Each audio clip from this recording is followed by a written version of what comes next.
Í þessari viku mætti Höskuldur Birgir Erlendsson í Hylinn. Höski mikið ljúfmenni og náttúrubarn.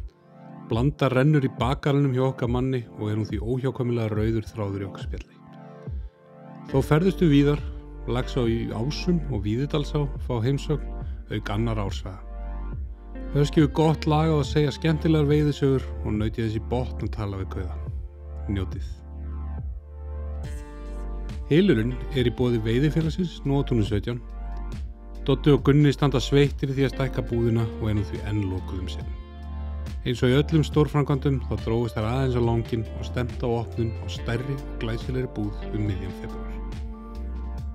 Bílasala Reykjanes sem fyrr með okkur og við þeim mjög þakkláttir fyrir stuðninginn.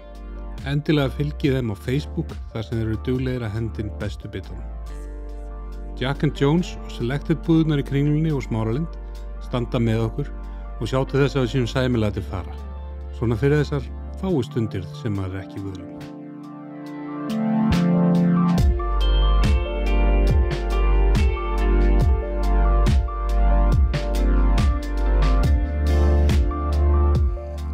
Höskuldur, velkomin í Hylinn. Takk fyrir það.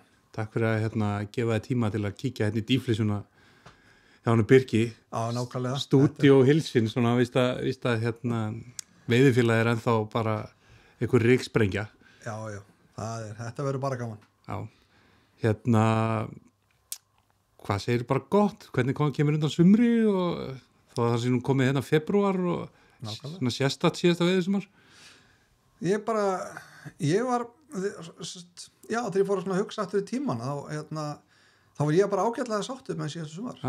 Já, það var náttúrulega misjamt, hjá mönnum veit ég og misjamt í leiðsögn og svoleiðis, en þegar upp að staðið þá var bara ég mjög sáttur, sjálfur, með mína veiði. Áttu góða stundir? Já, ég átti marga góða stundir. Já. Það tengiði náttúrulega margir við það að þú ert head honcho í lögguna á Blönduósi. Jú. Raðmorðingi á þá sem að kýtlaðist pinnan. Jú. En þú ert ekki, hvað maður segja, þú ert ekki húnvetningur? Nei, ekki upplagi og verð aldrei, Nei. Ég er enda búin að búa á Blönduósi í 20 ár en ég fættur upp alveg í Reykjavík. Já. En málið það, ég var heldur aldrei Reykjavíkingur. Okay. Ég segi það. Ég var svo mikið hjá ömmin og afa á Ströndunum, á Drangsnesi, náttúrulega og var þar, ég ætli ekki verið hjá þeim alveg í 10-12 ár, svona alltaf á sumri til, var farin helst kringu Sauðburð, norður og heim eftir leitir og ég vildi eiginlega hvergi annars stað að vera og svo seinna mér eftir að ég byrja í lögreglunni hérna í Reykjavík og svo flytti ég á Hólmavík og var lögreglumaður þar í 10 ár. Já. En fer svo á Blönduós. Þannig að þú kallar þig strandamaður. Já, ég segi það, ég er strandamaður. Ok, en er það þar sem að veiða á einn kviknar eða? Já, hann gerir það. Það er svona elsta minningin er maður var að stelast á bryggjuna 6-7 ára að fara fram á bryggju og dorga og ná sér kóla og marnút og allir þessi helstu marnút og svona og við litla hrifningu og afa og ég mani skiptið að þá kom afi ösku illinu á bryggju og reyfi hnakkadramba á mér og dró mig heim og maður fekk góða hirtingu fyrir að broti reglunar og en þá sagði hann ég veit að ég get ekki stoppað í því að fara og veiða en þá verður þú að fara á sundnámskeið. Já. Þannig að ég var sendur á sundnámskeið þannig að þegar ég fann að geta bjarga mér í sundlauginni sjálfur þá fekk ég að fara inn á bryggju en með því skil ég fer ekki fram á endan á bryggjunni bara grinst innst á bryggjunni. Hvað ertu gamall þarna? Ég er 7-8 ára eða eitthvað svo leið. Polli. Já. Og bara strax heldegin að þessu? Já, það er bara, þetta lífi gekk bara út á það að dorga og þetta var þannig að þegar maður fór norður til ömmu afa sendur með strandarútinni það var það tvennt maður fór í nýjum gúmmiskóm og með nýja bustaklippingu eins og ég er núna hún verður haldist klippingin já hún er algjörlega haldist og með nýja veiðstöng og spúna og svo fór sumar í þetta maður bara í þessu alltaf Varstu þá bara þarna í öllum sprænum, það er fullt af lækjum og litlum ám þarna? Alveg endalaust, maður var alltaf að reyna að fikra sig eitthvað áfram, finna eitthvað nýtt sko, og það er mjög mörg vötn í kring, mjög mörg, og fyrir ofan Drangsnes eru sko, það eru vötn sem heitir Urriðavötn, sem að heita það ekkert ástæðlausu sko. Nei. Og þar menna okkar góða við þar, og svo er þarna stór vötn líka sem heita Bæjarvötn, og þangað fórum við mjög mikið, við fórum oft þangað þegar pappi kom norður og svona, við fórum saman, fórum þarna til þess að veiða, og það er meira svona bleikja og hérna, veitum þar líka mikið. Og svo er bara eftir ég fór að eldast, og þá fór maður að kíkja í átnar sko, í kring, og maður fór bara hjólandi og oft langan veg, og þá er náttúrulega næst þarna, það er Bjarnarfjarðaráin inn í Bjarnarfirði, sem er nú svona ágætlega þekkt silungsá. Hvað er ekki að segja, mest áin af þessu, svona stærsta? Jú, ég hugsa það sko. Hún var mjög góð bleikja á. Já, hún var mjög góð, og ég man eftir að hafa gert oft mjög góða veiðar. Svona í seinni tíð hefur hún dalað, því miður, því þetta er ofsalega skemmtileg flugveið á. Þetta er sérkala, ég er nú ekki veitt þarna, ég var nú einhvern tímann hana með foreldrum mínum sem úlíkur Verslunarmannahelgi, og þá labbaði ég þarna út allt sko, en það var saman, sá hver ekki fisk sko. Nei, það var svona, maður láta alltaf yfir svona neðri hlutunum. Fallaveiði. Já, og svona í aðfallinu þá lá maður yfir því sko. Og er ekki eitthvað þverá sem kemur hann út í? Það eru 2 ár sem að sko ofalega, Sunndalsá og Goðdalsá, og þær eru sko, það í Goðdalsáni, þar veit ég hefur veist lax. Já, einmitt, ég hef eitthvað, kannast þið það eitthvað. Og það er engaeigu alls saman. Okay. En það er náttúrulega, þú veist, það eru fleiri ár hérna, þú veist, það er Staðará, Fellsá, Víðidalsá, bara nefndu það. Ég er búin að veiða þetta heitir að Selá. Já, það er sko. Og svo í Hrútafirðinum hann á leiðinu náttúrulega, Prestbakka á Laxá og hérna Víkurá, Krossá í Bitrufirði, Steinadalsá, Hrófá, Miðdalsá, já, ég er búin að veiða öllum. Allt, einn og einn lax og svo bleikja. Já, það er misjaflega, það er sko, þetta er svona upplægi, flest þessar ár sko eru bleikju ár, en það eru bara ágætis laxveiði ár þarna inn á milli sko. Já, Staðaráin. Já, Staðaráin, og þetta eru ár sem að hafa verið að gefa kannski svona í góðum árum í kringum 100 laxa eitthvað svoleið sko, og virkilega gaman að veiða í sko. Ég veit var að 2019 sem var nú ekki frábært laxveiðar eins og við vitum. Nei. Þá var ég að keyra þarna úr Laugadalsá, og ég man nú ekki hvað áin heitir, og komin aðeins leikur en Hólmavík, þá keyrur yfir hana, og þar var maður að veiða bara í gúmmístífilum sko. Já. Og svo stoppaði þarna með kuna og fáum okkur að borða þarna í söluskálanum, og þá kemur þessi maður á bíl þarna, leggur opna skottið, tekur út svona 12 punda lax, opna bílskúrinn, situr hann í fristinn, aftur upp í bíl og aftur að veiða. Það er ekki langt að sækja það. Nei, alls ekki. Og þarna byrjaði ég mína fluguveiði sko, á þessu svæði. Ég var svo heppinn að ég var með yfirmann hann tímabilið, sýslumann, sem var mikill fluguveiðmaður og mikill áhuga maður stangveiði. Heitir Ólafur Þór Hauksson, er núna héraðssaksóknari. Mikill veiðmaður, og ég á hann mikið að þakka. Sérstakur? Sá sérstaki? Já, var sérstakur sóknari. Og hann kom mér á stað í flugveiðinni. Og með honum veit ég mína fyrstu fiska í Selá. Það var bleikja. Og hann kom mér svona, kendi mig grunnatriðin í að kasta og svona, já, bara í flugveiðinni almennt, og við veitum dálítið saman, og sem var virkilega gaman. Og svo þá var ég, á þeim tíma var ég ekki búin að fá lax. Nei. Og þetta eru tæplega 30 ár síðan. Og svo kemur það nú upp að mér býðst að fara í Langadalsá í Djúpi. Já. Hefurðu veitt þar? Ég hef ekki veitt það, nei. Nei, það er óbáslega fallega á. Já, maður séð það á myndum. Já, umhverfið er alveg óbáslega, hún á svona dálítið ítök í manni, tala ekki um að því ég fekk maríulaxinn það. Já. Og ég nema það að ég átti dag þarna og Ólafur ætlaði að koma með mér en komst ekki. Svo ég ákveð að fara bara samt og ég fer bara einn. Og ég byrjaði þarna frekar ofalega í dalnum og búin að hitta þarna bónda sem ég þekkti mjög vel og hann var búin að sína með helstu staði og fyrir þá sem að til þekkja í Langadalsá, því ég veit að nú margir sem að það veittar ekki um tíðin að þá var þetta í kringum rétt fyrir neðan stað sem heitir Grásteinn. Já. Og þar sé ég einhverja 5-6 laxa svona saman og ég var nú ekki alveg orðið nógu góður á fluguna, þannig ég byrjaði með spún og ég set bara í lax mjög fljótlega og landa honum og náttúrulega alveg í, hoppandi kátur með maríulax. Einn og stoltur. Já, einn með maríulaxinn og hún hugsaði að þetta er aldrei kjánlegt, ég stend þarna einn og geta uggan á hann og enginn að horfa á og enginn að taka mynd og svona. Já, þú ferði ekkert annan nema að klári þá Nei, nákvæmlega, þannig maður vildi nú ekki brjóta hefðina, sko. Nei. Og svo prófaði ég að kasta aftur. Ég fæ aftur annar lax og landa honum og þá hugsaði með mér að nú prófa ég flugurna, nú er ég búin að fá maríulaxinn og einn annan til, það er bara dagurinn er fullkominn. Nú get ég verið að taka þessa. Já, nú ætla ég bara að reyna að ná fyrsta flugulaxinn líka. Svo meðan ég að hugsa þetta og ég sett að þreita lax númer 2 og ég að hugsa þetta og ég hafði lagt flugustöngina frá mér og bakkan fyrir aftan, þá heyri ég svona og svo mu og lít við þá stendur belgi á hann á flugustönginu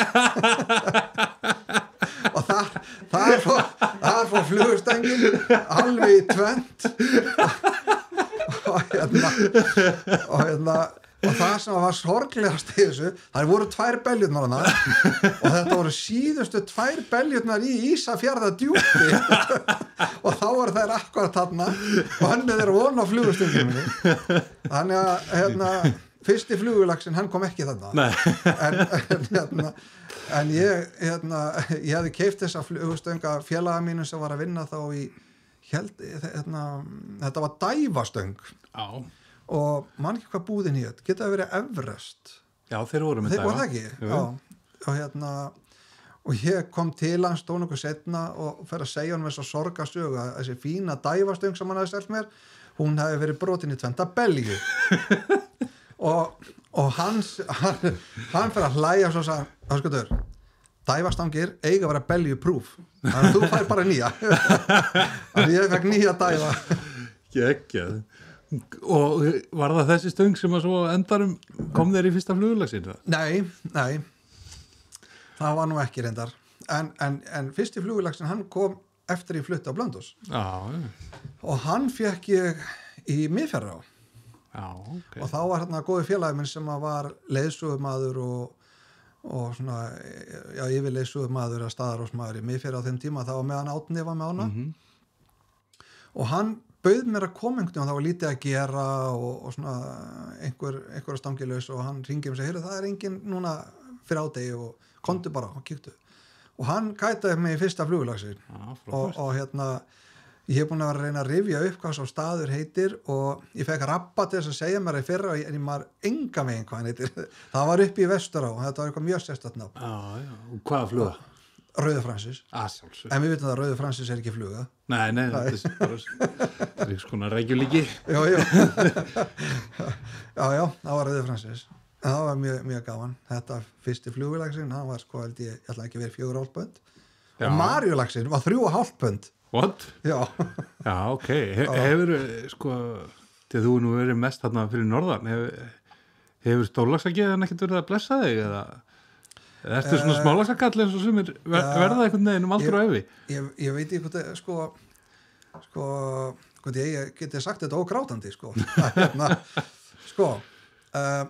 ég á 7 laxa 98 cm. Nei. Jó, engan yfir meter en ég er búin að missa nokkra. Já. Og ég misti til dæmis í hittifyrra misti ég alveg rosa vænan lax yfir meter í Laxárásum upp í Langil og ég er búin að missa svona lax í Blöndu og misti eitt svona lax svona stóran líka í Vassá hérna í Vík í Mýrdal. Það var svaka fliki þannig að þeir eru alltaf góðan séns. Já, svo misti ég einn helviti flottan í Víðdalsá, í Dæli. Já. Þá var ég búin að vera að gæta mjög mikið það sumar í Víðdal. Ég var búin að sjá hennan fisk allt sumarið.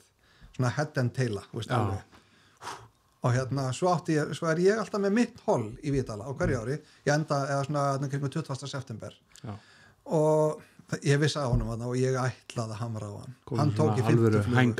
Hænga tími. Já, og ég vissi nákvæmlega bara að þetta var svona 2 fermetrar. Hann var alltaf þar. Hann tók á 50 flugu. Og meðan er svona 10 mínútur korter. Þá stökk hann alveg lóðrétt upp bara eins og höfrungur og sneri sig í leiðinni og ég fekk allt í fangið. Já. Hann kunni þetta.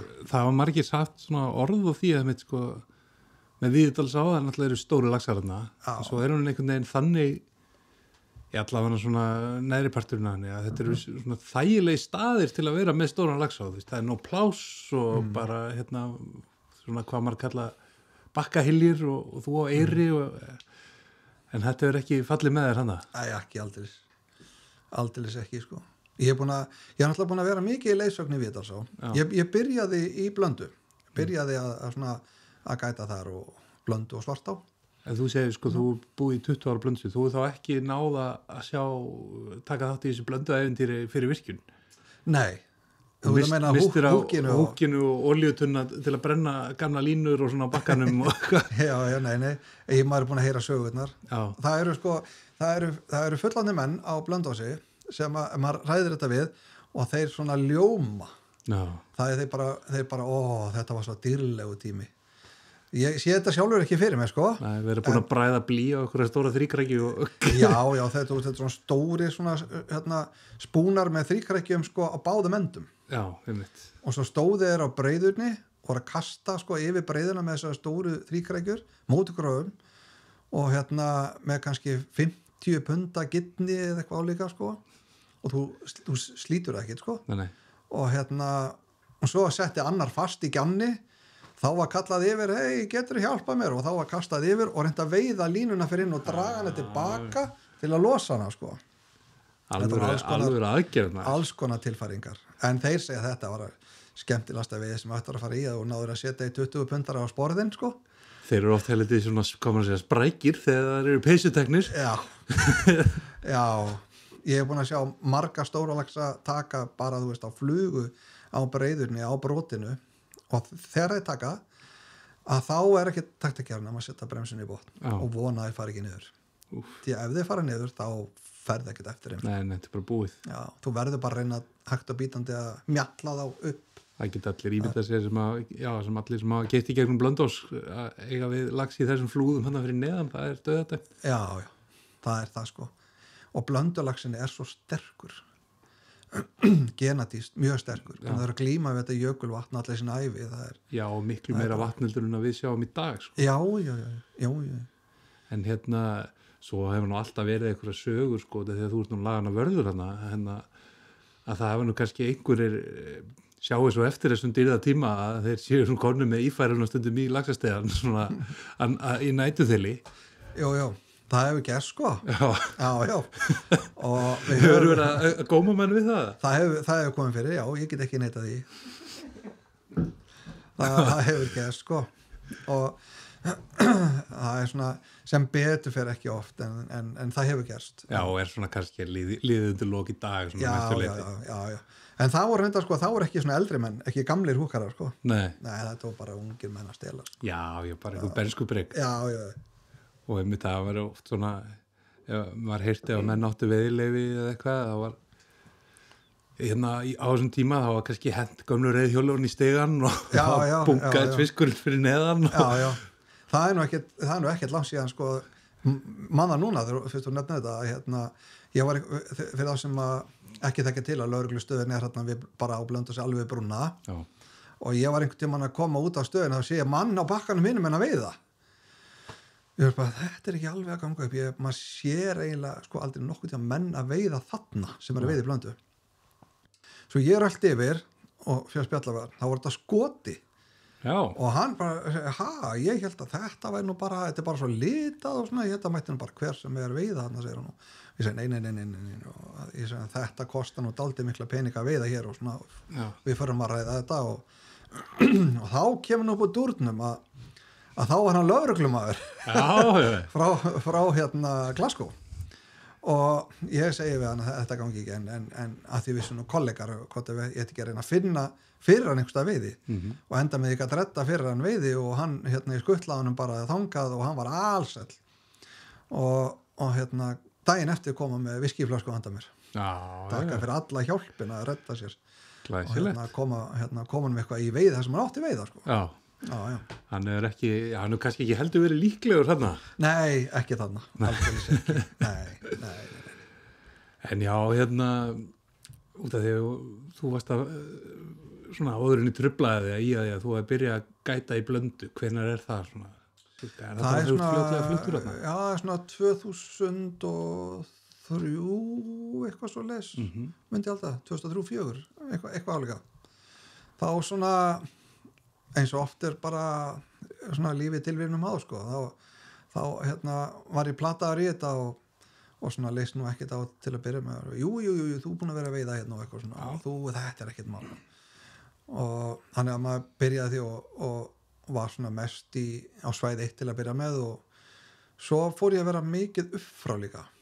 En þarna eins og svæði 1 á þessu tíma, þarna er náttúrulega mikið að spánverum með það ekki að koma og að renna orminum langa og þetta er nú örgulega verið, hvað maður segja, bara mikil aðgerð oft. Ég veist að ég gafst upp á þessu.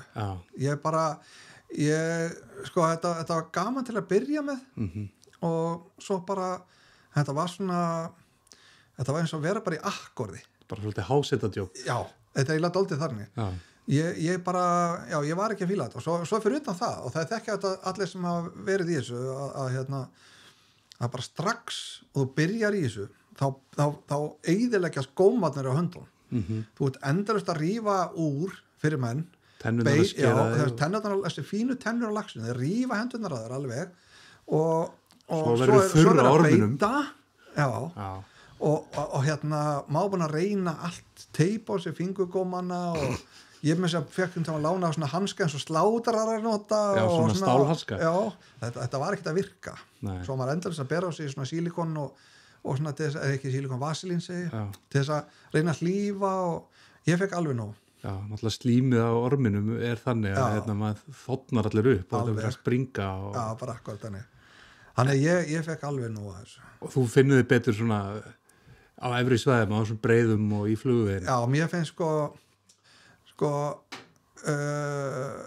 það er örugglega margir undrandi á því að heyra það en sko breiðan á svæði 1 er einhvern flottasta flugveið svæði í Íslandi þú kastar á breiðuna og þú átt vona því hverju einasta rensli að fá töku það er rosalega gaman það segja það mjög margir þú veist líka svona einhverju smáflugperrar að það sé nú eiginlega hvergi betur en að vera í lok júní að kasta breiðina með tvíetur sko ég hef meira gaman að vera frá ég hef meira gaman að sko svæði 2 til dæmis eru 20 kilometrar að bara þungum breiðum og í dag þekki ég það svæði mjög vel og ég fer aldrei lagslaus 7-9-13 og hérna ég hef ofslega gaman að veiða þarna með tvíhöndunni sko og hérna svo stundum ég sagt sko mér er gaman svona ég sagt maður kastar til að gleyma sko þú veist maður kastar og svo er þetta eiginlega bara rensli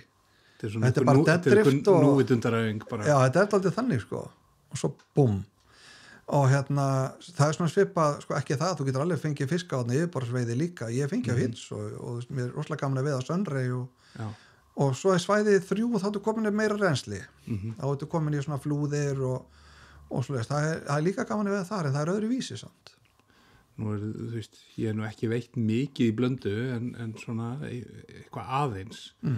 Ég held að, þú veist, bæði ég og örugglega bara fleiri hafi kannski svona svolítið fordóma út af þetta er litað, það er þessi saga húkið og ormaveðinan eða eitt. Hvernig veiði á Blanda? Er þetta skemmtileg flugveið á? Já, gríðarlega. Ég var það var náttúrulega svekkjandi núna að fá þetta COVID að því ég veit að það voru mjög margir erlendir veiðmenn sem ætluðu að koma síðasta sumar sem að eru flottir tvíhendu veiðmenn og þar voru meðal annars þekktir veiðmenn þekktir veiðmenn í þessum stangveiði heimi sko heiminum sem að ég var búin að segja, ég ætla að gera mig ferð og fara bara að sjá þess að kalla kasta sko. og þau hugsa að þessir menn vona ég eigi eftir að fíla þetta vel og tala ekki með að það góð veiði og svoleið sko. En málið það er að blanda getur náttúrulega verið sko í nokkrum litum og það bara eitt guð og það er stíplan það er alltaf þannig og það er sko alla jafna þá getur hún veldur svona greyish, svona gráleit og svona fíngerð en það er fiskurinn sér þetta allt saman sko og þá ertu í séns á þessari yfirbórsveiði og svölri og döðar ekki já en eins og maður var stundum maður var að kaupa sér leyfi í Blöndu ofta hún var að detta á yfirfall sko og var orðin dálítið brúnleit, það voru alls konar æfingar sko maður nota maðkinn, þá var maður að setja svona rauða borða og önglana fyrir ofan buginn og svona sko maður eftir einhverju sögu einhverju sem var að nota bara svona þoska, svona eins og var á línu bara svona þoskagúmi og svo maðk á það sko já, það er alveg til í dæmin líka en sko málið er nefnilega það eins og í Blöndu, eins og ég tek til dæmis svæði 2 að fiskurinn alltaf á þessum sömu stöðum þannig að þú veist hvar það þú bara hamrar þá og þá bara ef það er eitthvað fiski þá færðu fisk sko. Það er bara þannig það er alltaf tökuvatn það er bara alveg eða þú veist, hún líður ekki fyrir vatnsleysi það er frekar í vináttina nei, það er aldeilis ekki en fyrir 2 árum síðan þá var vatnsleysi alls staðar á landinu og það sumar hef ég aldrei séð Blöndu eins og hún leit út það var eiginlega bara hræðilegt og þetta er fyrsta skipti, ég hef aldrei séð þetta áður og kannski ekki eftir að gera það en það var fyrir ofan damminn þá kannstu skoðað allan damminn ég hef aldrei séð þetta áður þú horfðir með pólvöldglöðum þá horfðir yfir allan damminn, bara alveg ég hef aldrei séð þetta áður þú kannst bara talið fiskanóni maður kannst talið fiskleysi þar það var nú kannski það svona sorglega þú veist, nú náttúrulega er nýr leigutæki og starir og stórvinur okkar Erik Kopeling að sjá þetta fyrir þá maður hélt svona svolítið með þeim í sumar að þú veist, hafa tekið þetta eftir þetta lélega ár 2019 og ætla sér á einu bretti eftir svolítið ára, skipt út náttúrulega öllum kunnahópnum basically sko og breytt fyrirkomulag og eitthvað en þetta kom ágætlega út hjá þeim, ég held að þeir séu svona sáttir með konseptið en þeir hefur náttúrulega vilja hafa nokkur undir laxæðubót ég tók að mér að vera svona ígildi formans eða ígildi árnefndar fyrir Blöndu og Svartá þannig að ég er búin að vera að hjálpa þeim mjög mikið og var þeim dálítið innan handar þeir voru að byrja að spá í þetta og þetta er bæjarlækurinn okkar sko Jú, og líka bara risastórt veiðifélag alveg mjög sko og ég var sko, ég náttúrulega þekki Ingo og Erik náttúrulega, við Erik höfum verið saman í Gæteri í Víðdal og ég þekki Ingo mjög vel líka og mér leist, ég var mjög hrifinn af þessu konsepti sem þeir eru að leggja upp með áin sem veit í heild áin veit í heilsinni og líka þessi friðunarsjónamið að reyna að koma Svartá líka á kortið aftur og það mér finnst ekki tíðina afskaplega sorglegt með Svartá að því við vorum að horfa á Svartárlax að drepna niður á svæði 1 í Gríðavík og það fannst manni mjög sorglegt og ég hef oft sagt þetta gegnum tíðina ef ég væri landeigandi í Svartádal þá væri ég brjálaður því að þetta væri því þarna er verið að taka þinn fisk í rauninni verið að drepa lömbin þeirra sko, sem er á leiðinni heim og það sýndi sig bara strax í sumar að Svartá tók stökk fór í 200 laxa í frekar lélu árferði nákvæmlega 2019 var hún í 56 lögsuminum mig. Já. Ég kom hana með Erik, þá voru þeir svona búin að, ég voru að klára það að taka þetta yfir og voru bara að skoða húsið og eitthvað svona. Já, akkurat. Hérna haustið og það var óselt þarna lokurinn, þannig að við veitum nú ekki, þetta tóku nokkuð köst, en maður kíkt í bókina, sko. Já. Þá var maður að sjá, þú veist, 94 cm hrygnu í lok ágúst, slegin. Já. Þú veist, 98 cm hengur, slegin. Já. Þetta er alltaf... Já. En þetta er sama eins og var í Blöndu að í júni, nú byrjar að blanda snemma og í júni þá er þetta allt stórlags sem er að koma. Já. Ég myndi segja svona birtán ábyrðar svona 80-90% hrygnur. Já. Þetta er bara stórar hrygnur að koma allan júni. Er þetta ekki svona 10-15 betur hrygnur? Jú. Já. Dunk, hverja einustu, bunk. Nánast. Þetta eru náttúrulega, hvað maður að segja, mæðunar. Þetta eru mæðunar, sko. Það er bara þannig. Þannig eru hróknin. Já. Stórlagsa hróknin, sko. Eftir líka svo, maður spáði ekki í þetta svona áður fyrir, en nú er þetta maður fór að fá meiri fræðslu með þetta áslega. Og svo er ég er að taka meira og meiri þátt í hróknagreftri og svona, við erum búin að vera núna með þeim inn í Viðdal og með hann Bjarna Jónssoni, fiskifræðing og svona verið í hróknagreftri þar og maður fær svona meira og meiri fræðslu með þetta og maður fær að stúdera þetta meira þá fer maður að hugsa með þetta allt annan hátt, sko. Já. En heldurðu að það hafi bara á því að náttúrulega veiðin í Blöndu svona hnignað aðeins, bara eins og veiði á landinu raunverulega og heldur að veiði álag hafi verið orðað á mikið þarna? Því að nú er þetta stórt og mikið vatnakerfi og maður myndi halda kannski að fiskurinn geti falið sig eða vituðu bara hvar hann er bara búið að finna hann og...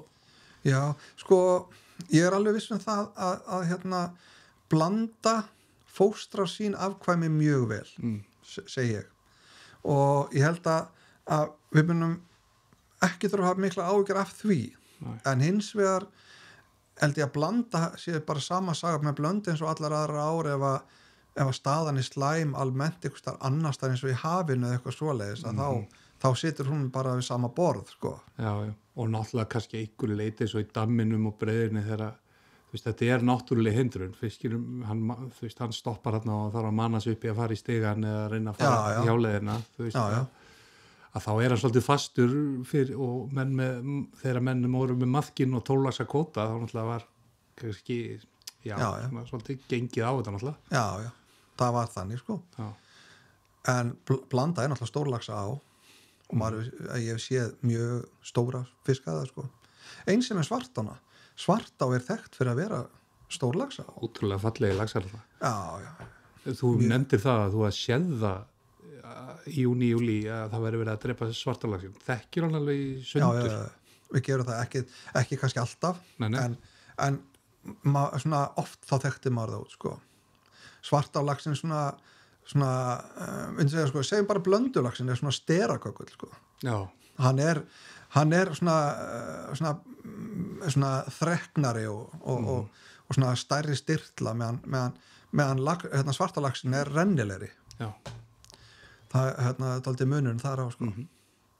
Og Svartá náttúrulega margt sérstök á. Já. Hröð mjög. Já, hún er það. Veiðistæðirnir svona, ef þú myndir bara keyra með frá minni og hún væri ekki merkt eða eitthvað, þá myndir þú segja að það væri ekki veiðistæðir hínni, en þeir eru svo sannarlega þarna, margir glæsilegir stæðir, en það væri svona auðvelt að keyra fram með þeim, sko. Já.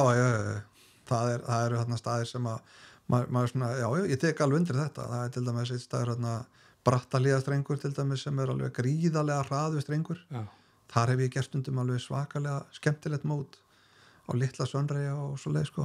Þetta er einmitt alveg svona fullkomið í bara lítinn Sönreyja og Döðureykið. Já, bara alveg geggjað. Og það er þarna hylur sem heitir Brúnarhylur, sem er nú frægasti hylur Svartár.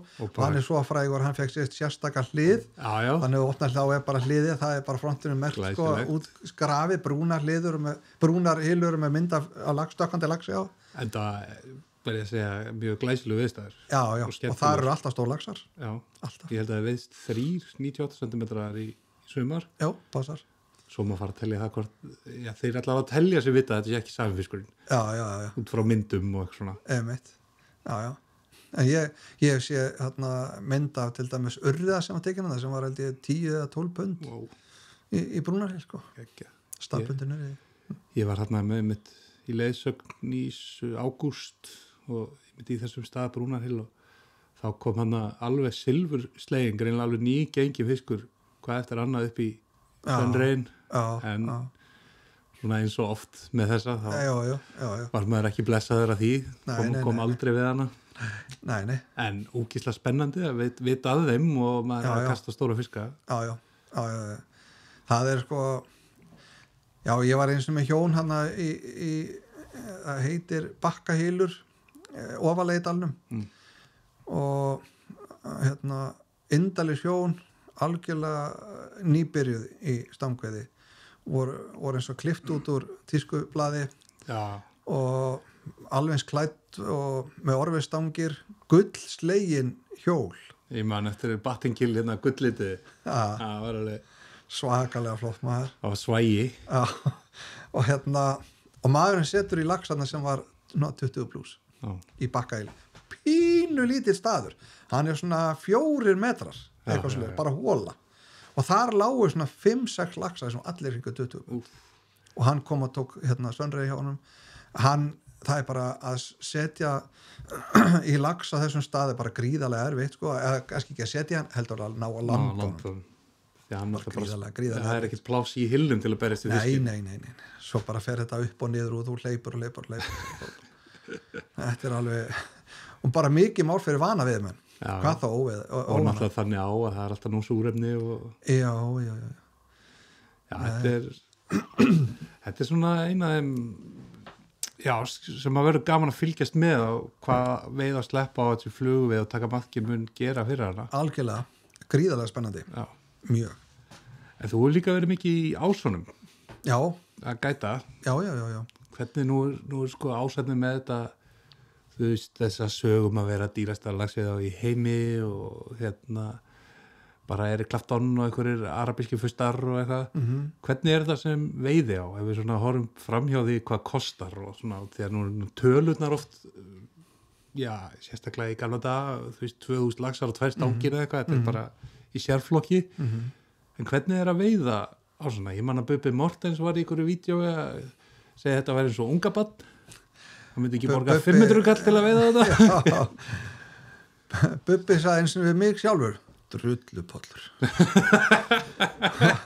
og mér sárnaði nú tölvögt við að heyra það sko en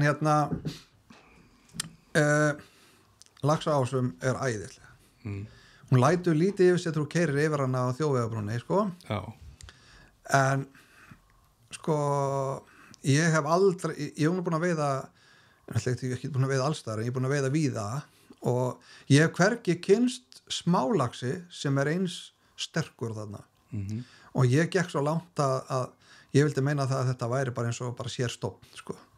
Og þú veist það er mjög algengt, þú setur í fisk og þú ert eldan 200-300 metra það er mjög algengt gríðarlega sterkur, óbóðslega sprækur svakalega gaman og það er óslega gaman að veiða þarna með 5, 6 smáflugur og bara mikrohits pínlitla pötur og þetta er bara og þú getur gert alveg óbáslega góða veiði þarna það er bara sko ef hann þá tekur hann það er bara gríðarlega oft verið talað fiskin hann svona í sömu andra á fiskin í miðfra og sko var þetta tökugleði sko já, það er aldrei þannig og það er ofsalega gaman að veiða þarna ég hef enga tölu á því hvað ég er búin að fara með marga marjulaxa í gegnum leysunum það er bara það nánast klikkar ekki sko en þetta getur að gæst en það er nánast ekki það fái allir fisk sem fara þarna Nú er þetta svolítið breytt ég kannski átta mig ekki alveg á því eins og flestir ekki veitt í laxa í ásum ég veit bara hérna á Urriðasvæðinu fyrir ofan en nú er þetta orðin að 4 stangir hvað breyttist? Sko menn voru sko mjög skeptiskir út í þetta ég skal alveg viðurkenna að ég var svona pínu hugsi sjálfur en þetta er farið að rúlla núna alveg hvað svona 3-4 ár síðan þetta byrjaði og þetta bara gengur ágætlega það sem að breytist kannski var það að það eru svona ýmsar hugmyndir í gangi með sko Laxásum, það á að reyna að efla efri hlutan líka fyrir ofan Langheil og reyna að kortleggja hann betur, bæta honum inn, plús það náttúrulega veiðihúsi stækkaði og hérna, þannig að nú er þetta svakalega flott veiðihús fyrir 4 stangir, 8 manns og þetta er náttúrulega þetta er eitt flott þetta veiðihús á landinu sko. Jú. Og þetta er bara gríðalega maturinn á Stulla er náttúrulega alveg geggjaður sko. Já, svo náttúrulega er hann þarna náttúrulega þaulvanur veiðmaður og leiðsögumaður og náttúrulega frábær kokkur eins og allir vita.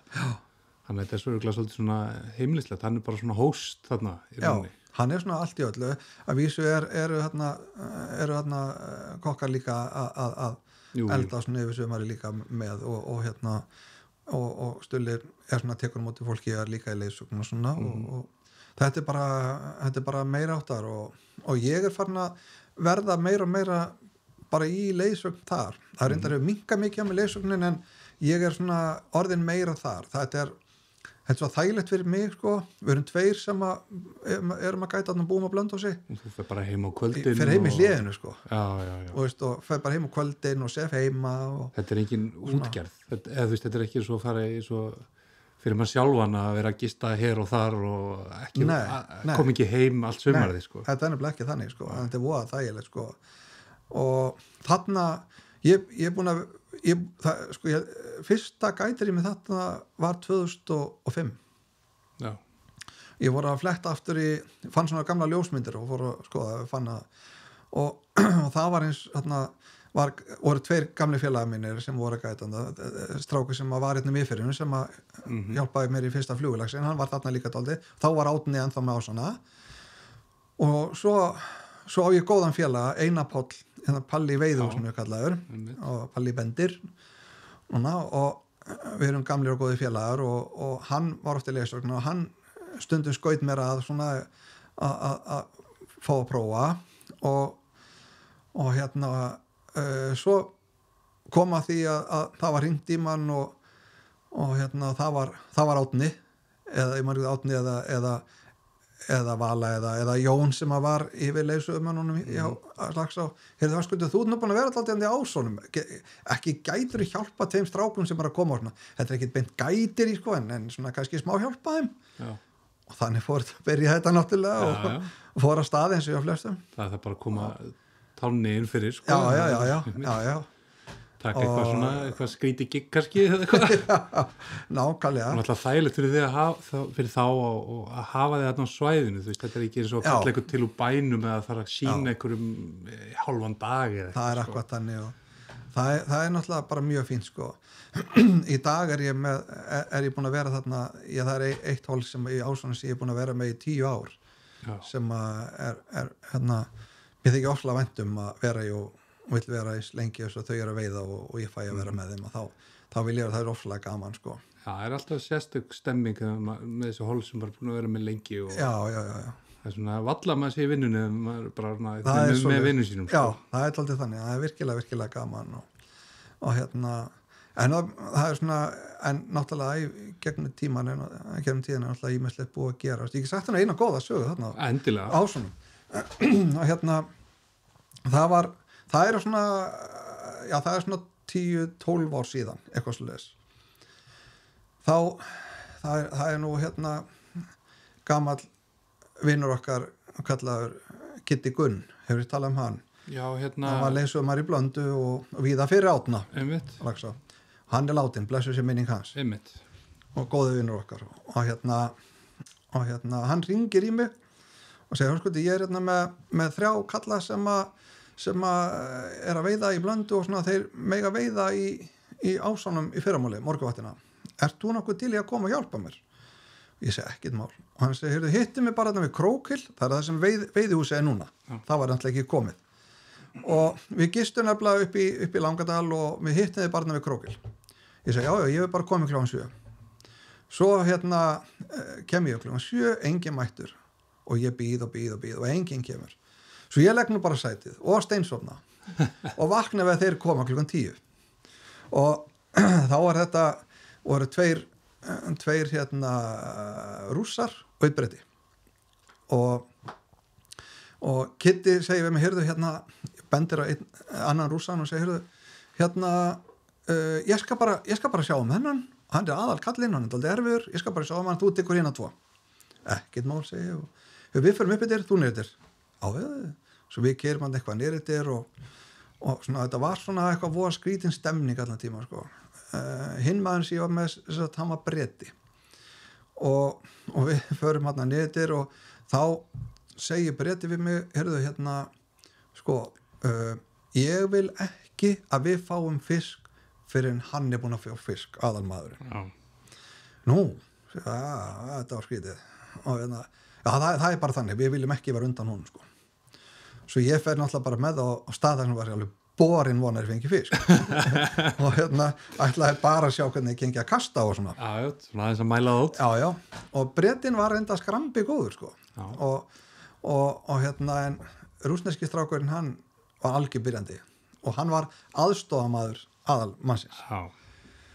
Og ég finn svona að spjalla við Brettan svona hver hann sé og hvað að gera og svona eins og maður gerir þegar maður stendur út í á og hann segi við erum skólabræður allir og ég átti bókabúð í Moskvu sem ég seldi þeim og þeir ákvaða að bjóða mig svo bara hingað í veiði. Já, ég segi og svo var eitthvað spjalli var eitthvað rætt frekar en þá hringi síminn. Þá var aðal kallinn búinn að fá 2 laxa og allir glaðir. Þá gáttum við fara að veiða. Og svo við förum í mjög góðan stað sem heitir Fluguhylur. Og þar tekið rússneska strákinn með mér út í á. Og hann hafði satt að segja eiginlega enga áhuga á þessu. Sko. Nei. Hann var bara í vinnunni byrjun. Já, hann var bara eiginlega þannig. Svo ég fer nú að spjalla við hann og segja svona daginn og veginn og ég segi, hann segir mér vinnur eitthvað, þið séu með bókabúð og svona og já, segir hann og glottir alveg bara og ég segi, og eru þið bara að selja bækur? Já, segir hann svo kemur hann að þögn og svo segir hann and video games. Já, bókabúð að selja líka tölvuleiki og svona, já, það geti alveg gengið. Svo kom þögn og svo segir hann and wine and tobacco. Og ég var, bókabúð, selju tölvuleiki og áfengi og tóbak. Já, sniðut. Svo glotti hann alltaf meira og meira og svo sagði hann and prostitution. Það kom svona á mig og ég hugsaði, ef að þeir ætla að spyrja mig hvað ég gerir þá ég pípulaningamæður. Þú varst basically með rússnesku mafíuna. Já, sko, maður getur alltaf ímyndað sér það. Já, einmitt.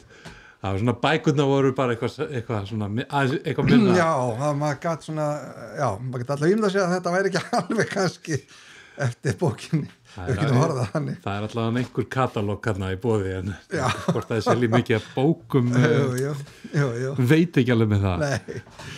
Þetta lítur að vera eins og svona skemmtilegar andstæður. Ég sagði fyrir mér að þú veist, þú ert náttúrulega með blöndu þarna, þú veist, og svo lagsa í ásum eitthvað svona viðkvæmestu álatsins og svo bara beljandi í jökulfljót. Já. Gott að geta svissað svona á milli. Já, mjög, sko.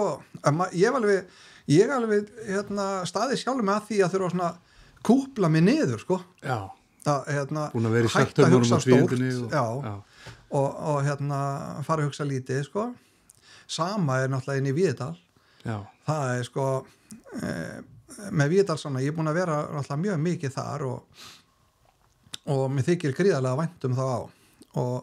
Og það er þannig að ég er bara með mitt hold þar í september og ég vil ekki sleppa því, ég vil halda tengslunum við Víðidalinn og Víðidalinn er náttúrulega kannski líka tótið þannig að þar erum við með stórar og mikla breiður en svo erum við líka með Fitjána sem er bara svona dálítið svona eins og ásarnir getur verið, sko, þá fer það bara að hugsa smærra, sko. En svona líka svona gljúfur og líka gljúfur og alls konar svona sko margar útfæslur af veiðistöðum gríðar skemmt fyrir utan alla stólaksana sem maður er síðan ekki tíðina sem halda mann á tánum, sko, alveg. Já, er það ekki, þú veist, ég meina, þetta er ekki maggveiði í dag, það hefur ekki verið lengi en þú veist, alltaf á hverju ári nokkrir alveg vel stórir. Já, ég meina, hollið mitt, það eru búin að koma 100 cm fiskar núna í hollinu mínu bara nokkur sinnum. Já. Og það var bara núna í haust var einn af, ég held að vera annar stærsti lax á Íslandi, kom í mínu holli, 106 cm rigna. Já. Já. Já, ég man eftir þessum fiski. Já, það er félagi minn sem býr á Blönduósi og kona hans, þau fengu þessa rignu í efri kæli. Svakaleg belja. Alveg svakalega. Og ég get sagt að ég hafi nánast sko fyllt henni frá vöggu til grafa, svona, ég segi það ekki næstu í. Því að við, ég tók þátt í þegar hún var kreist og hrognin voru grafin. Já, hún fór í kassa. Já, og það var rosaleg, sko. Því þessi hrognin voru svona næstu í þessa handboltar. Já, það er komið að segja tennisboltar. Já, það er bara þannig að þú sér bara. Þau voru svakalega stóri hérna hrognin og við skrófum hrognin úr henni ábyggilega á ykkur 5 staði. Nú sprakk peran í ljósinu. Erum við bara góðir? Já. Já, þannig að þið dreifðu þennar, það mikið þannig út um allt? Já, þó nokkuð marga staði, ykkur 4-5 staði og maður býður bara spenntur. Þetta eru stórlaxagenin, Sigþór. Já, nákvæmlega. Þarna er þessi 2 ára. Já, það er það sem menn ástundu sagt að stórlaxagenin séu kannski frekar í hrygnónum heldur en hængunum. Já, ok. Maður hefur heyrt á tilgátu. Ég svo sem veit það ekki, sko, en það eru sumir sem segja að hængarnir, stóru hængarnir séu geldir, séu lélegir, en ég er búin að menn af að þrætt þetta, ég er búin að ræða með fiskifræðing á þessi tónvillisa. Já, Þröstur Ellegason mitt í spjallega hann svór alveg fyrir það, bara algjörlega. Stóran og greiman hængmaður. Já. Bara mikið að svilum. Já, algjörlega. Það sem við gerist í. Já. En svo eru einmitt þessar kenningar sem að bara verður gaman að svona einhvern veginn klóra sér fram úr á komandi árum, sko. Svona sjá hvað, vonandi fyrir að skilja hann að lagsa eitthvað hans betur. Já. Ekki á mikið samt, en... Nei, verður að vera eitthvað mysteri. Já. Mamma... Í dag, þá myndi ég vilja að við vissum meira um það sem að gerist í hafinu. Algjörlega. Og hvað breytur hafa þar áhrif? Já, það var í óskastaðan. Já. En við getum náttúrulega fylgst með þessu öllu saman alveg þangað að fara niður og við vitum í seiðamælingum hvað þetta er þéttleikirnur og hvað þetta er mikið. Við heldum eins og allan á Vesturlandi að við værum að fara að fá sprengju smálagsár núna í 2020. Já. En svo bara nóga vatni en kom ekki fiskur. Nei, sko, menn er að rífast mikið um það hvað gerðist. Það veit það náttúrulega enginn, ekki þannig. Köld vor og svona alls konar tilgátur. Ég sá náttúrulega mikil flóð í árnum. Og þegar við erum að horfa á árna þeir eru að ryðja sig, ég meina þegar árnar eru að ryðja sig, það getur ekki farið vel með þær, sko. Nei. Það er bara, maður sér jaka burðin alveg veltast eftir botnunum. Ég tók eftir núna, mér var bent á það, Birgir, manstu hvað norður og fór upp í rensli daginn, að kom hlákan hana. Fór hún ekki vel yfir eitthvað 140 eða? Nei, ég held hún að vera í 400. Ég sem bara kom með svaretismæði, sko, bara fletta upp. Já. Því að þú veist, hún var bara í 4 eða eitthvað og bara 100-faldaðist renslið og klakar alveg lengst upp á tún. Maður getur ímyndað sér að þessi klakar að grafa upp mölina og... Alveg skrapan upp. Fyrir utan það, hvað gerist fyrir seiðin? Skóla þeim ekki bara upp á tún og ég sé hrafna á túnum eftir svona, er ekki bara tína upp döð seiði?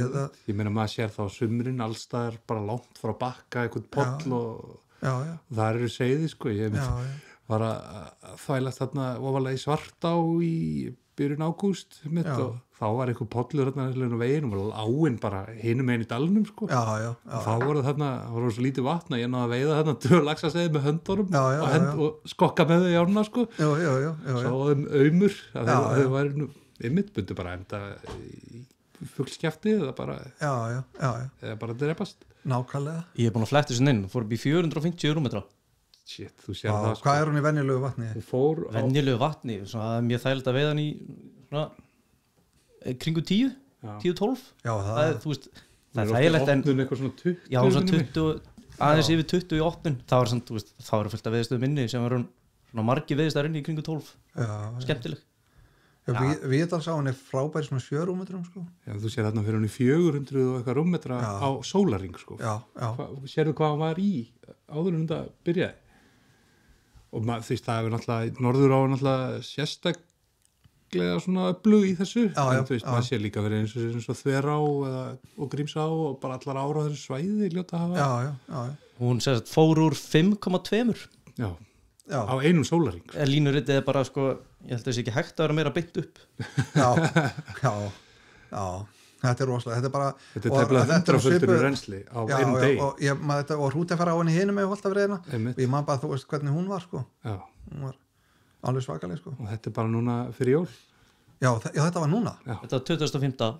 desember já, jóladag maður ekki drýmt sér að einhverja svona hamfarir hafa alveg já, það er nú málið sko ég held að það sé nefnilega ég held að við vannmetum það ég held að þetta geta haft maður er fljótur að gleyma þessu sko já og þegar maður sér Árna kannski að ríða sér svona 2-3 á vetri að það, maður veit ekki alveg hvað það skilar sko nei, maður er svona það er í svona sem maður skilur okkur veðistæði breytast sko á millið ára sko algjörlega, já hérna, við vorum að spjalla saman hérna áður við byrjum að taka upp þá hérna myndist á eftirminnilegasta fisk bara sem að nefna það við já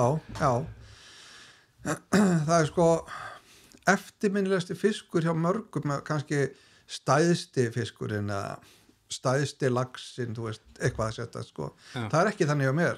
Nei. Eftirminnilegasti fiskur minn var reyndar mjög skemmtilegur. Það var 8 punda sjóbirtingur. Já. Þetta var minni mig 8.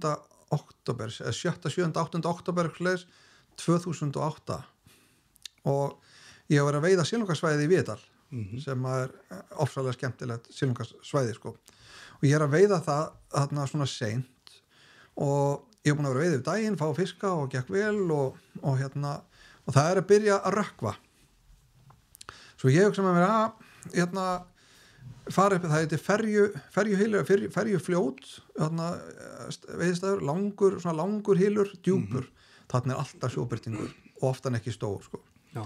Svo ég er að keyra þarna upp yfir og þá heyri ég í fréttunum að forsætisráður ætla að ávarpa þjóðina. Þetta er Guðbless í Íslandagurinn. Klukkan 6 og ég keyri fram á bakkan og veðrið var geggjað. Það var dauðalogn, kannski svona 0 gráður eitthvað svoleiðis.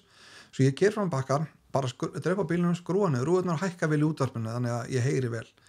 Heyrðu, ég set fljótlega í þennan sjóbirting, splungur nýgengin 8 punda birting sem lét náttúrulega alveg eins og hálfviti og alveg og hann tók línuna hjá mér alveg 2 svar og ég var komin að endan á bakkanum og var ná vinnan inn tilbaka þegar ég heyri bara Guðblessi Ísland og ég náði að landa þessum fiski og var alltaf tímann að hugsa bara hvað er í gangi sko. Þetta er eftirminnilegasti fiskurinn. Ég held að það eru margir hlustendur sem muna hvað þeir voru akkurat á þessu augnabliki sko. Þetta er svona eitt af þessu 9/11 og eitthvað svona þessum mannst virkilega hvað þú varst sko. Þetta, maður hugsa alltaf bara það er bara allt búið. Já, þú veist, ég það voru mín viðbröð þarna. Þú veist það, ég held að kom inn á það að Íslenska ríki getur raunverulega orðið gjaldþrota og eitthvað sko. En er þetta það er ekki mikið talað þetta eins og silungasvæði við. Er þetta svolítið stundað og er þetta eitthvað sem að fólk ætti að skoða það? Það er gríðarlega vinsælt. Nú er búið að breyta því aðeins.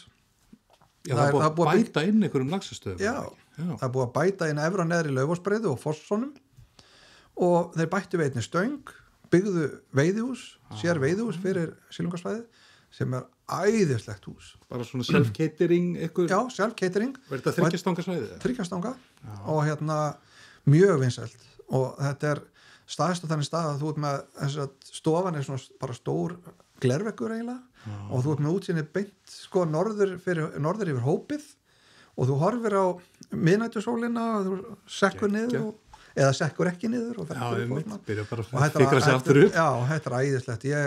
Silungasvæði í Viðdal, ég hef oft veitt á svona 2-3 ára á sumri. Þetta er náttúrulega Viðdal sá er eiginlega einn öflugasta bleikju á landinu. Já. Og vænar bleikjur. Já, 2 stæðstu bleikjur sem ég hef veitt á æfinni var á silungasvæðinu í Viðdal og 7,5 pund. Það er alveg kökut. Já, það er dálítið síðan. Þetta er svona aðeins minkað ekki bleikjan. Já, það hefur minkað. en bleikjurnar upp til dæmis upp á laxasvæði gríðalegt magna bleikju alltaf. Já, og hefur ekki líka verið að koma sjóbreytingur meira inn? Jú, sjóbreytingur hefur verið að týnast tölvöld mikið inn. Já. Alveg. Og eins og við líka bara fann að sjá stóra urriða. Já. Við erum búin að fá þarna alveg, ég held að það hefur verið 12-14 punda urriðar sem veitust þarna ég ætla ekki verið bara hitti fyrir í Faxa. Það er alveg við, sko, það heitir Faxi það er Faxi sem að rennur, sko, milli vesturhóps út í Víðdalsá. Okay. Og það eru staðir sem heita Faxi, Faxahóla og Faxabakki í Víðdalsáni sjálfi og þar virðist urriðin dálítið stoppa og þar voru að veiðast þessi risa urriðar, sko. Það verður gaman að kíkja á þetta einhvern tímann. Þetta er náttúrulega rosalega gaman. En náttúrulega voru þið rándýrt örugglega þegar það orðið lax á hann. Já, þessi Faxi er á laxasvæðinu, sko. Já, ok. Sá partur, sko. Okay. En það er náttúrulega komin, sko, efra-neðri Laufásbreiða eru náttúrulega mjög þekktir laxastæðir í Víðdalsá. Og það er frábæri staðir að kasta flugu, sko. Þú baðst mig að nefna við líka svona þína skoðanir á smáflugum. Já. Ég mitt, sko, maður alltaf tengið við Blönduós og Blönduóslögguna og fyrst þá leiðandi Blöndu og maður sér ekki beint fyrir sér að þú væri kannski eitthvað mikið smáflugperri nema maður hafi hennar vengili í ásana, sko. Já. Ég ætli hafi ekki svona farið að nota mikið smáflugur bara þar. Og en svo fór maður að svona alltaf meira og meira að nota til þess í Víðdalum, sko. Og bara á þessum stóru breiðum og öllum þessum stöðum, smáflugur. Og það bara virkar. Já. Það er ótrúlegt hvað það virkar. Já. Í hollinu mín í september, við erum að nota smáflugur þá. Já, þó að séu hríma bílunum á mótnana og... Já. Algjörlega. Og já, ég er mikill smáflugall. Mér finnst það er náttúrulega rosalega gaman og á mína náttúrulega uppáhaldsflugur í því, sko. Hvar stendur þú? Í smáflugum. Það er til dæmis flúð. Já. Hilla. Já, svona græna eða blá? Græna. Já. Og hún er svona orginal meira. Og hún er mikið uppáhald. Hún hefur gefur alveg gríðarlega marga laxa í Víðdal. Rögnvaldurinn með Röggi Guðmunds, hann er mikill aðdáandi flúðar. Já. Og svona græn og svört við splæsum nú, birkisplæsi myndina á þetta. Já, flúð er alveg geggjufluga og til dæmis ég fekk 96 cm hrygnu á hana í Silungabakka í Víðdalsá. Já. Á pínu bara númer 16, sko. Já. Og mjög gaman en það eru ótrúlega margir veiðmenn samt sem að trú ekki á þetta. Maður sér það alveg ennþá. Maður lendir alveg í því ennþá, sko. Já. Og ég get nefnt sem dæmi að ég var í leiðsögn með 2 íslenska veiðmenn og við erum í efri kælir í Víðdal og ég er að labba með öðrum manninum út og hann segi, hverju mælið þú með? Eins og gera opna bóksinn og það var bara túpur. Já. Ég segi, nei, áttu ekki smáflugur? Jú, teka upp bóks og þá var sko flugur nummer 10 og 12, sko. Ég segi, nei, ég var meira svona smáflugur. Smarri en þetta? Já, ég segi, ég lánaði bara eina og opna og setti á fyrir hann Ernu. Já, frá Níls. Já, frá Níls. Og hann hristi bara hausinn og sagðist bara ekki að hafa neina trú á þessu. Ég segi bara, gerð það fyrir mig, prófa þetta. Ef þetta virkar ekki, þá er alveg til bara skoðum við eitthvað annað. Já, ok, ég segi, við ætlum líka að skipta taum hjá þér, sko. Með 20 punda taum og svona. Það er ekki verið svona grótar. Og svo veður hann út og hann er búin að labba svona 3 skref og svo snýðan sem við séum, ég verð bara að segja það, ég er bara enga að trúa á þessu, ekkert. Famous last words. Þú veist, bara prófum þetta. Svo labba hann svona 4 skref og ég segi, stoppa þarna og byrjaði að kasta þarna og byrjaði stutt og lengi á ykkurna og þá allt í einu stoppar hann, lítur svo á mig og segir, sko, ég skal bara segja það, ef ég fæ lax á þetta sem ég hef enga trú á, þá farið þú viskíflösku. Svo kasta hann, búm, og við sátum upp á bakka, ég og vinna, við grétum úr hlátri hann var svo vandræðalegur og viskiflaskan þín og viskiflaskan orðin þín já, svo svo landa hann bara fiskinum, allir kátur að glæða með þetta og þetta var ekki rætt meira sko. Nei.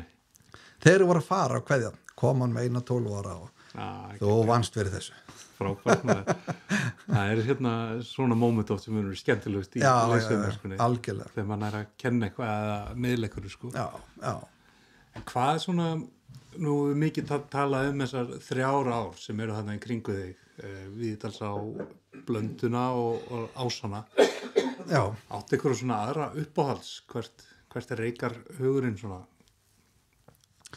sko ég hef veitt náttúrulega langmestan í kringum mig ég er búin að fara aðeins suður, ég er búin að veiða í Ytri og ég fór í Vassá og áttum þar félagar lokahóli í Vassá í nokkur ár mér finnst Vassá mjög skemmtileg að því að Vassá fellur dálítið í það kombo sem mér líka vel, það að setja bara bakpokarna á bakið og labba bara og það finnst mér rosalega gaman að gera svo leið sko. engin merti veiðstaðir og alltaf svolítið svona sérstök náttúra alveg bara klæsilegt sko. Og svo hef ég farið sko, ég er búin að fara einu sinni í Laxá í Haldal á Nesvæði og það var smitt aldrei sérstætt já, þetta er svolítið allt öðru í sig sko, hún er ekki alveg allra sko, fyrst mér og ég sko, ég fór náttúrulega fyrst og fremst að mér langaði þess að reyna ná mér í stóran það fer enginn út af neinn öðru og þetta var gætahól já, þegar verið þarna gætanir á stöðum og Víðidal og Kjarra og Þverá Erik var hérna og Baldur Hermanns og Styrmir og Egil og Andrés og allir þessi mistrar, Gimmi já Gimmi og við vorum ég og Jóhann Hafjör sem er einn af leigutökunum Víðidals við erum góði félagar og stundu kallaði bræðurnir við erum svona ekkert ósvipaðir þið er ekkert ólíkir á prófílinn já, það er fólk hefur ruglast á okkur ég skal að trúa því já, og við vorum saman á svæði sko. Við vorum bara 2 í Víðidalum og en Víðidalurinn alveg rústaði þessu sko, í fjölda laxa fenguð 1? Nei ég held að ég fengi 5 eða 6 sko. og en Jói fekk 2 og ég held að annar hefur 102 og hinn 106 þetta er alltaf bara dónaskapur já, ég sagði líka við Jói sko, ég fekk 4 smálaksa og reyndar eina hrygnu í vitaskjáfa sem var 90 og eitthvað 4-5 cm það er slett en ég sagði Jói, þú mátt að eiga þessa alla ef ég fengi annan þinn þá hefði ég verið aðnaði sko. En það er bara stundur svona já, bara stundur skín sólin á já og það er ekki alltaf undir regnboganum sko. Nei en þetta er líka þetta er oft bara svona líka pínu heppni, það er bara þannig það er bara slegis en þú veist þessi reynsla tók að Laxá í þig eða var þetta svolítið bara svona gaman að koma og prófa þetta og merkja við já, það var svona pínu þannig hjá mér þetta var pínu skrítið ég hef heyrt menn tala líka mér fannst hann köflinu svona pínu ógnvekjandi og svona þessi þungi straumur og svona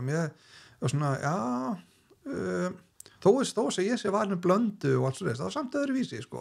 Mennum við tala það að sé til dæmis bara mjög þægilegt að vaða í Blöndu þó þú endilega sjáur ekki dagilabirna já, það er alveg sko en sko það er eins og í aðaldornum þú veiðir ekki þar nema að vera með leiðsögumann og allavega lengi vel með að læra vel á þetta sko það er alveg klárt það er einhverju staðir svona hólmaðastíplan og eitthvað en svo er þetta kannski einhverjar svaka flenni staðir en það eru 2 tökustæðir og þeir eru þessi einhver fermyndirinn já, það er alltaf þannig og ef það veiður þetta allt bara skref fyrir skref þannig er þetta bara kannski 2 köstum á þessu 2 staði í staðin fyrir að standa bara fiskurinn er þarna stendur bara hér og skiptum flug já, það er nú málið sko en ég hugsa svona heilt yfir að þá séu þessar sko eins og það eru nú ólíka sko þessa ár þá segir sko ef ég ætti uppáhald þá er að svæði 2 í Blöndu Laxá ásum finnst mér bara geggju sko og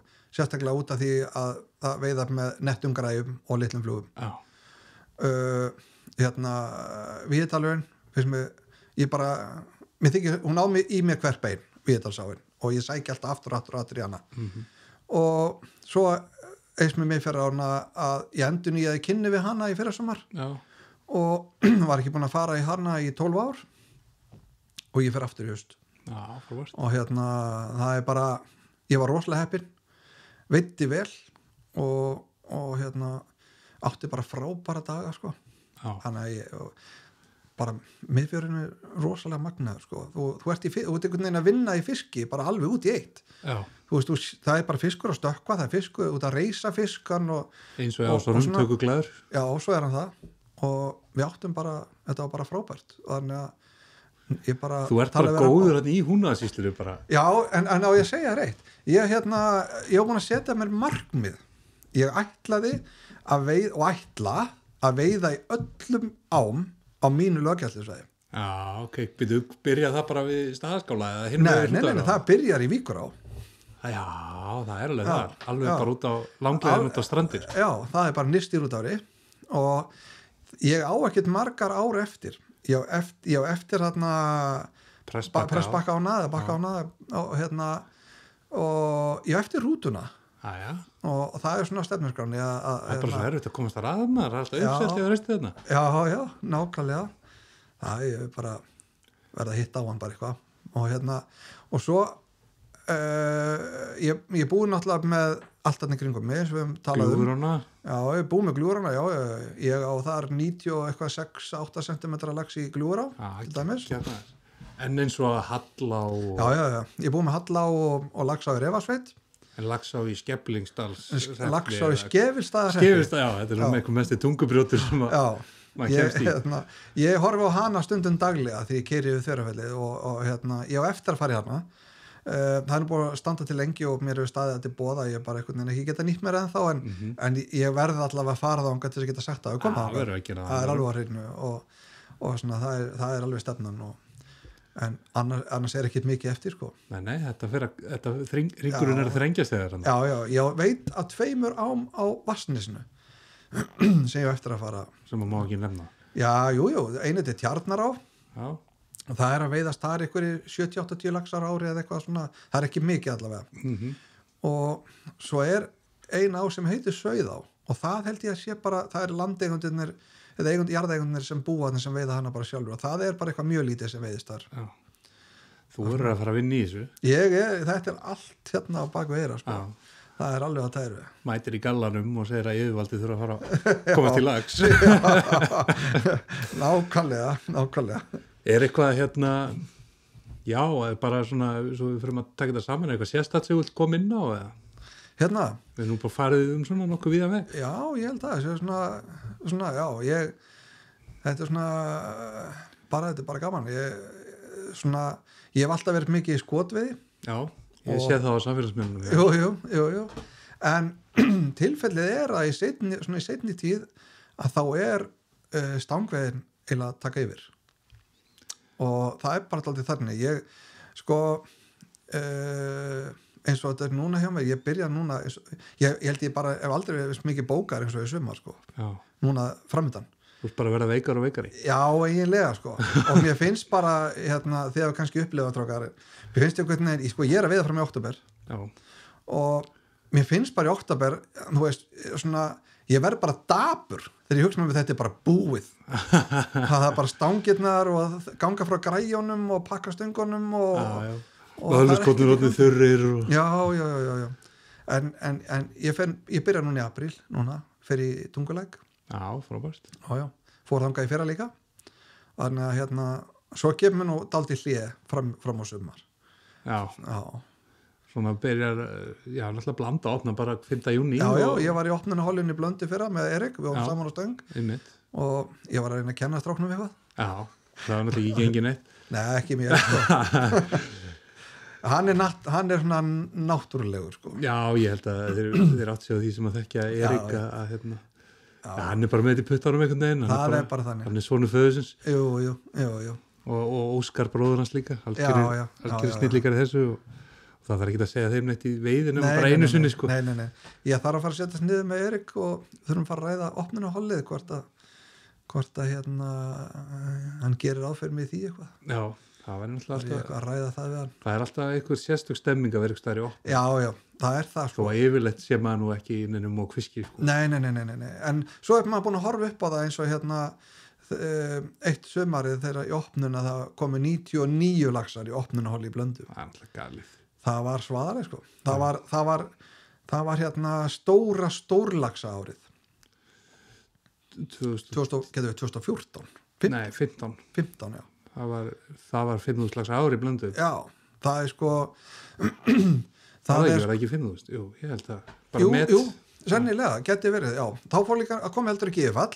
Það var gríðarlega mikið viski og ég hef náttúrulega aldrei séð þetta áður að sko þá opnaði svæði 2 þá var sko svæði 2 og 3 selt sér 20. júní opnar 2 og þá voru komin 750 laxar í gegnum teljara og ég var alltaf að horfa á hilli alveg, ég var búin að vera að horfa á teljaran og ég horfði bara á hvað var í gangi og það voru lausa stangir eða stöng og ég neldi hana bara í kvelli og ég og félagið minn fórum hann í opninu á 2 við vorum með 20 og eitthvað laxa í opninu og það var eiginlega allt 2 ára lax sko, stór lax og ég með myndi mitt á svona forsíða profílmyndi minn á Facebookinu það er 98 cm hængur sem ég veiti í opninu á svæði 2 20. eða 21. júní Gekkja visplæsum henni inn á vídeóið. Já, og það sem var magnað, ég fekk hann á einendu. Já. Fekk hann á einendu á Rauðan Francis mikrokón. Já, bara þú veist tildulega lítla flugu. Já. Ég veit mitt einn lax í Blöndu í sumar. Hann var tekinn á silungapúpu. Já, það er með þessi. Já, glæsilegur. Já, hann geispaði á litla silungapúpu með tökuvara. Já. Það er sjá ýmislegt. Já, sko. Já, þeir gera það.